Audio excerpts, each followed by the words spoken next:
Hey guys, Level Cap here. Today we're going to talk about one of the new game-changing weapons that's available in the new Russian DLC for Battlefield 1. The DLC is not out yet. This gameplay is all from community test environment, but I've spent enough time with this weapon to know that if DICE doesn't make any sweeping changes to it, it's going to be a nice new weapon that basically changes the way you can play the medic. This gun is called the Fedorov Avtomat, and it's a fully automatic medic rifle. Not the first one in the game. The Serigoti and the 1907 also have fully automatic firing modes. However, it is one of the fastest firing medic rifles and also maintains a magazine capacity of 26 rounds, so it can actually do some real damage and performs in many ways closer to an assault class's SMG. In fact, when stacked up side by side with, say, an MP18, it's almost on par with the same damage per second. Although the Synthic stats are not yet available for this weapon, it does appear to be doing 26 damage maximum in close range, and it has a rate of fire of 450 rounds per minute. That means it does more damage per shot than an MP18 and shoots a little bit slower, but ultimately it comes out within the sort of same realm as the MP18, a very similar time to kill.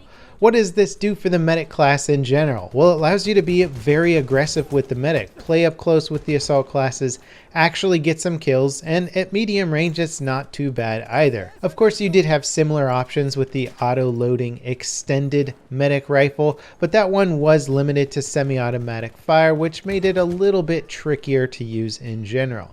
This one is just overall easier. It feels like I'm playing an old school Battlefield game with a carbine or an assault rifle. It's definitely not in the same realm as like a Battlefield 4 weapon or anything like that, but it does kind of feel like it. I'm playing with the factory variant right now. There's also an optical variant. I like this one a bit more. I just felt more accurate in general. But one of the downsides to using the iron sights with this weapon and many weapons in Battlefield 1 is that the muzzle flash and smoke towards the barrel of the gun when firing becomes so obstructive at times that it can be really hard to actually see your target. Again, this is something that's present in many other weapons in Battlefield, but you don't notice it as much when, say, playing the assault class, because many of the assault class's weapons can be hip fired just fine and you don't really have to worry about ADSing.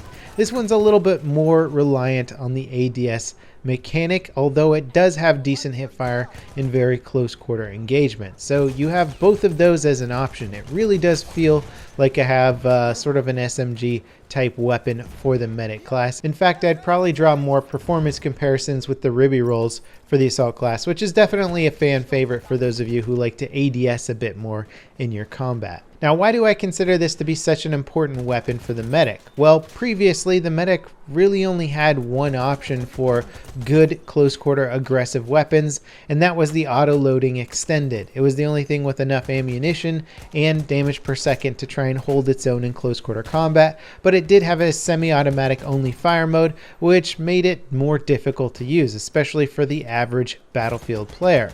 This is an easier weapon to use. It's got fully automatic fire, it's what it's best at doing, and it's got the damage capacity in the magazine, so you can take on 1 or 2 players before you need to reload, maybe 3 if you're super lucky, but for the most part it puts you in a similar fighting realm as an assault class. It's not going to let you go toe to toe with an Automatico, but if you're up against some of the other SMGs and you know you're a good player, you should be able to win more of those firefights. This is important because medics need to be able to play up close with their assault class counterparts, pushing the point and keeping their teammates alive. Before, when they were more reliant on semi-automatic or medium and long range weapons, it was much harder for them to get up close and really do some on the front lines reviving. This is in part one of the reasons why I've never really preferred the medic class in Battlefield 1. I just never liked being forced into the backlines a bit more, or just being relegated so hard with some of the weapon choices available. This, for the first time, is something that I think is going to make the medic class far more enjoyable for me to play and not feel like I'm constantly fighting an uphill battle basically with my gun. Like, I don't want to be at a huge disadvantage with my weapon. Again, the auto-loading Extended was something that you could definitely take on assault classes with. It did have the firepower to do so, but it did just have that sort of higher learning curve, or it was a little bit more unforgiving than a fully automatic weapon. Just the ease of holding mouse button 1, aiming down sights, getting on target, and dropping your opponent at a rate that feels acceptable is much better than the click spam fest of an auto-loading semi-automatic weapon. This gun and then the ruby rolls for the assault class are two of the only weapons in Battlefield 1 that I would say come close to feeling like a traditional Battlefield rifle. Fully automatic, decent mag capacity, better when aiming down sights. It's kind of nice to have some weapons that remind me a little bit more of the Battlefield 3 or Battlefield 4 glory days of infantry combat. Battlefield 1 certainly taken us for a spin when it comes to the weapon mechanics and gameplay, but I definitely miss the old days, and this weapon just feels like a little bit of a blast from the past. Again, it does work within the Battlefield 1 damage model. It's not going to be an overpowered weapon by any means. It just might start surprising some people when a medic starts wrecking tons of people in close quarters, as opposed to being more of an easy kill. Now, of course, the thing about DLC weapons is that they are locked behind the paywalls, but they can be taken into the base vanilla game. Does this weapon bring a different type of style to Battlefield 1 that somebody without the DLC won't have access to? Yes, I would say so, absolutely. There's some very interesting weapons in this upcoming Russian expansion for the game, and it's probably going to be one of the more worthwhile DLCs if you're a weapons guy, if you want some weapon variety. This one is something that I definitely wouldn't want to pass up.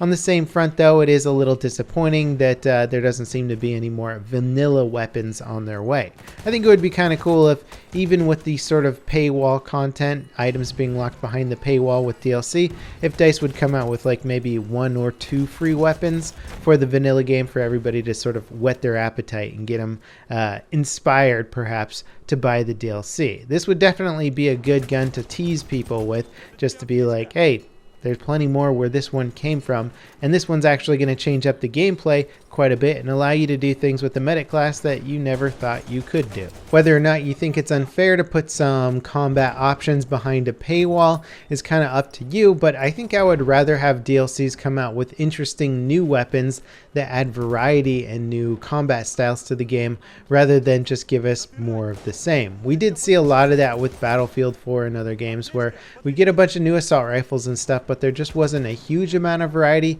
between the weapons, and so you could easily go without buying the DLC and just play the vanilla base game and have basically all the same combat options and weapon options available to you. This time around, it seems like there are some real reasons to try and get the DLC guns, and that's an interesting prospect. And it could certainly be argued that that does make a certain type of play style pay to win. I would say the medic class is probably most affected by this DLC weapon pack, although the support class does get an incredibly high rate of fire machine gun as well. So there's some very compelling arguments to be made that this Russian DLC could have some of the best guns in the game. Now, of course, like many of the weapons in Battlefield 1, they are limited based on the map you're playing at and the ranges that you're engaging at. I'm playing on a close quarter infantry based map right now. It is incredibly good for this map, and it will be incredibly good on close quarter, highly infantry focused maps as well. But if you're playing on a big, wide open map with lots of long range firefights, this probably won't be your weapon of choice. It might be if you're, again, a very aggressive medic and you can roll with the assault classes on the front lines, then you could still do pretty darn well with this gun. But as much as I'm praising this weapon, it does have its specific place and is not going to be overpowered in the wrong situation. And there's going to be plenty of wrong situations you run into on all the different Battlefield maps out there. It just does give you a new combat option for the close quarter aggressive medic, which I don't think the game really catered to much before. Also, what's kind of interesting is that the new Assault SMG, the Maxim SMG, that's like a stubby machine gun, actually fires at a slower rate of fire, or rather equal rate of fire to this weapon, but it does less damage per shot. So technically, this medic rifle does outdamage some of the assault weapons in extreme close quarter combat. So once this DLC comes out, it might be time for you to reevaluate what to expect from the close quarter combat medic. The Avtomat is going to change things up quite a bit, and I can't wait for this DLC to officially launch. As always, guys, thanks for watching, and I'll see you next time. This is Level Cap, signing off.